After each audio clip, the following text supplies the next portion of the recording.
Bienvenue dans votre magazine du handball. Retour cette semaine sur la 5e journée de championnat. Le coup d'envoi c'était mercredi avec l'affiche entre Chambéry et Dunkerque que vous avez pu suivre sur Orange Sport. Les deux équipes respectivement 2e et 3e du classement. Et invaincu en championnat avant ce duel au sommet, Grégory Prat. Et ce choc tient ses promesses. D'entrée, Dunkerque propose une défense très avancée, ce qui force Chambéry à prendre le tir de très loin. Xavier Baraché s'est passé de peu là pour... il avait pu sortir un tir à 12 mètres, là, Xavier Baraché. Regardez ça, entre les jambes de Vincent Gérard. D'un arrière international à un autre, Sébastien Bosquet répond. Déjà 4 buts pour l'arrière droit, champion du monde, champion d'Europe en 22 minutes. À 19 minutes 30 joués, retour à l'égalisation d'Africa. Les deux équipes ne lâchent rien, personne ne prend l'ascendant. En attaque, Chambéry tente de faire entrer un deuxième pivot, Xavier Baraché. La combinaison pas encore rodée, du coup la contre-attaque est fatale. Baptiste Buteau à la conclusion, 9 partout après 21 minutes. Philippe Gardan comprend que c'est le moment ou jamais pour planter un coup fatal à l'adversaire. L'amant, il ne sache pas s'il prend lui ou lui. Aussitôt dit, aussitôt fait, cette fois la combinaison annoncée fonctionne à merveille. Chambéry en 5 minutes fait la différence et mène de +5. Voilà la combinaison annoncée. Bertrand Rouanet pour Paty et but.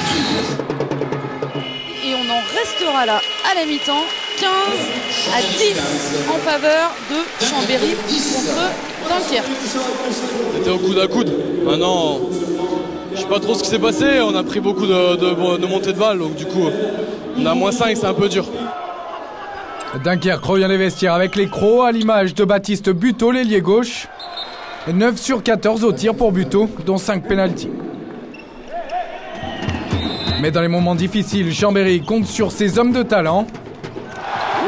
Xavier Baraché qui est là dans les moments importants et qui inscrit ce 5e but. Quel beau but encore, alors que Graovac, Et Baraché et Graovac, lui aussi est impeccable face à cette nouvelle tentative de Jaledine Touati. Ainsi, Chambéry va faire de nouveau le trou grâce à Xavier Baraché, le jeune arrière droit. 7 sur 10, 70% d'efficacité au tir pour le futur joueur de Ciudad Real.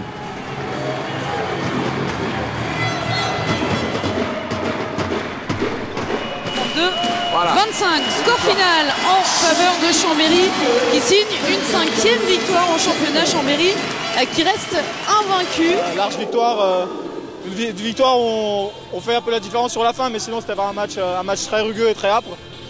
C'est un bon résultat pour nous. Ce match était très important pour les premières places du championnat. On savait très bien que c'était un concours en direct, donc une belle victoire, une belle ambiance, une bonne soirée.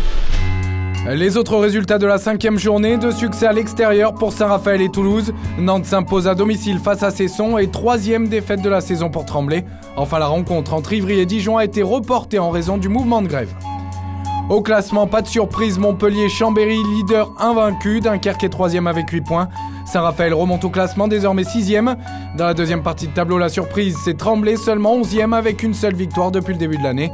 Enfin, ça sent la poudre déjà pour Nîmes et Cesson. La prochaine journée, à partir du 3 novembre prochain, vous avez rendez-vous avec le Classico Chambéry-Montpellier. Pour le reste, Dunkerque reçoit Ivry.